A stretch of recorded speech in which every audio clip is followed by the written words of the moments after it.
আমরা কিছুক্ষণ আগেই সচিবালয়ে প্রবেশের সুযোগ পেয়েছি।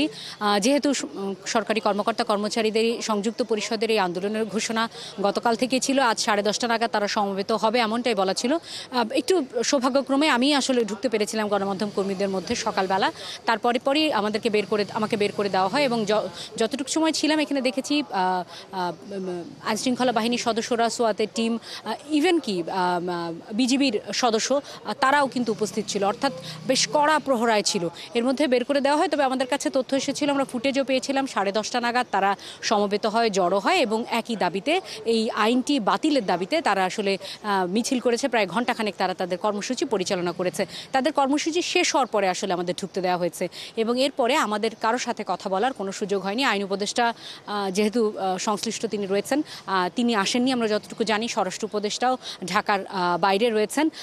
অর্থ উপদেষ্টা 5-এর শেষ করেছেন, তিনি আজ গণমাধ্যমের সাথে কথা বলবেন না। এরকম বেশ কয়েকটি জায়গায় আমরা যোগাযোগ করেছি। তবে যারা আন্দোলনকারী রয়েছেন তারা বলছেন যে ভূমি সচিবের নেতৃত্বে 7 সদস্যের একটি কমিটি গঠন করা হয়েছে এবং হয়তো এই কর্মচারী যারা আন্দোলন করছে সক্রিয়ভাবে, তাদের সাথে দুপুর 2টা নাগাদ হয়তো একটি বৈঠক হবে। কি হতে পারে বৈঠকে, সেটির দিকে আসলে আজকে আমাদের নজর। তারা হয়তো সেটির পরে কথা বলবে। তবে তারা মোটামুটি এখনও পর্যন্ত একমত সবগুলি সংগঠন যে যতক্ষণ পর্যন্ত দাবি আদায় না হবে ততক্ষণ পর্যন্ত তারা এই আন্দোলন চালিয়ে যাবেন। একটু জানাতে চাই যে সচিবালয়ের ভেতরের অবস্থা এখন বেশ ঠান্ডা, খানিকটা থমথমেও। তবে এর বাইরে, এটি কেপিআই এলাকা হলেও কিন্তু বাইরে জুলাই মঞ্চ নামে একটি মঞ্চ আন্দোলন করে যাচ্ছে।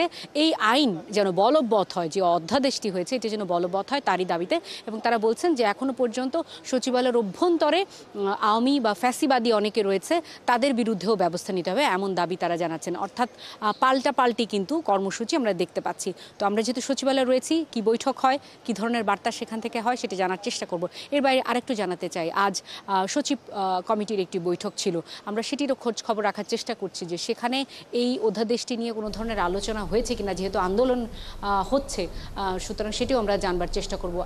আবার একটু মনে করিয়ে দিতে চাই, 22 তারিখে, চলতি মাসের 22 তারিখে কিন্তু উপদেষ্টা পরিষদের যে বৈঠক হয় সেখানে কিন্তু সরকারি চাকুরি বিধি যেটি রয়েছে সেটি সংশোধনের প্রস্তাব হয় এবং গেল 2 দিন আগে এটি অধ্যাদেশ আকারে জারি হয়েছে। তারপর থেকে আন্দোলনে সক্রিয় হয়ে আছে সচিবালয়ের কর্মচারীরা।